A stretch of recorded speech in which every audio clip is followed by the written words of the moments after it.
Los monasterios en España constituyen un rico patrimonio histórico, artístico y cultural.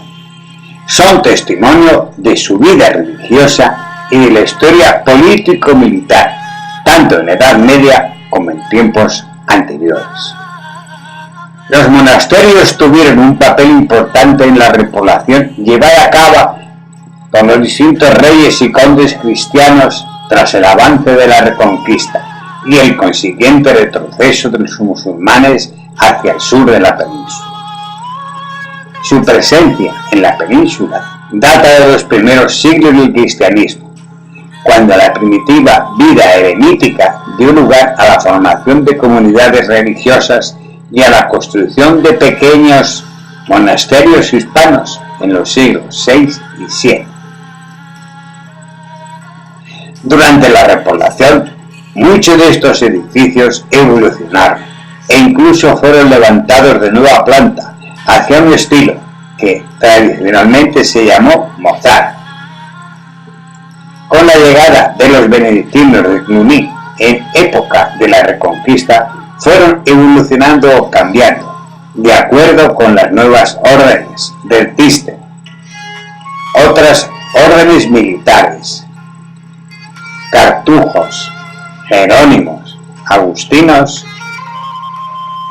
En el siglo XVIII tuvo una eclosión de conventos situados muy cerca o dentro de la ciudad. En el norte de la península ibérica surgieron conjuntos monasteriales de diversas dimensiones que unos se transformarían en edificios más importantes y otros serían abandonados.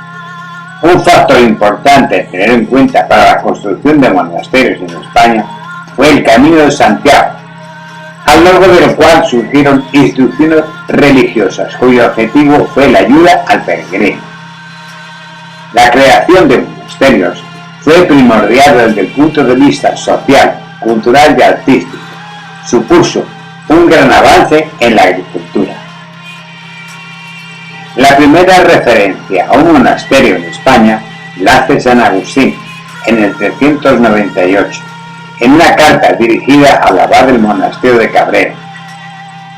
En el 410, el monje Bacchiari utilizó por primera vez la palabra monasterio en un texto escrito en España.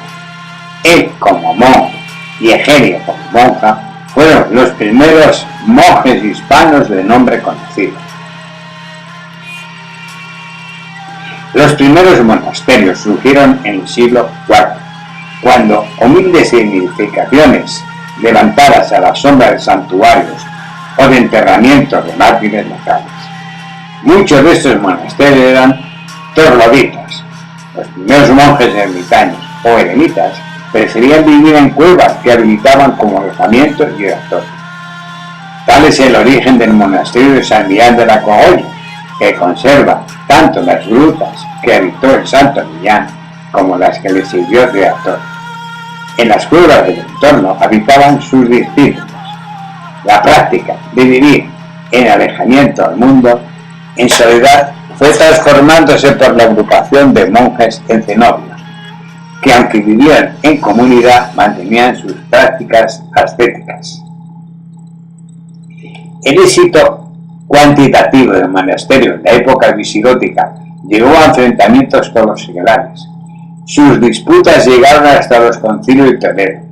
Buena parte de ellos provenían de las ventajas sociales y económicas que se proporcionaban con privilegios a la vida monástica. En el siglo VI y siguientes surgieron los monasterios hispanos de repoblación, con sus características propias dentro de una necesidad y un arte puramente hispano. Con el románico y la llegada de los monjes de Cluny, en el siglo XI de la Orden de San Benito, el conjunto monástico tomó nueva forma y se hizo más importante e influyente. Apareció el claustro y los edificios que se levantaron fueron de grandes proporciones. El papel político de los cluniacenses y su vinculación con las monarquías y los nobles fue decisivo para la europeización de los reinos cristianos peninsulares y la conformación de la sociedad feudal. Las interpretaciones materialistas clásicas confirman que los abades serían un señor feudal más. Los monasterios fueron fundados por reyes, obispos o nobles. Las razones podían ser su propio interés para reservar un enterramiento, lo cual supondría el rezo perpetuo de los monjes por la salvación de su alma. También para dar cobijo a una princesa viuda, soltera o bastarda. A veces, en motivo de fundación o de protección de un determinado monasterio, se diría razones políticas o de guerra, ya que muchos de ellos se situaron en lugares fronterizos de Castilla con León o con Navarra, como fue el caso del monasterio de Matallana en Valladolid, situado en la frontera castellano-leonesa, o el de Bujedo, en la frontera castellano-navarra. Los obispos tuvieron gran interés en la construcción de un monasterio sobre el que ejercer su autoridad. En el periodo feudal le garantizaría territorios e ingresos. La nobleza tenía un afán en la salvación de su alma y la de su familia, además de demostrar con ello su gran influencia política y su poder al patrocinar una de estas grandes obras.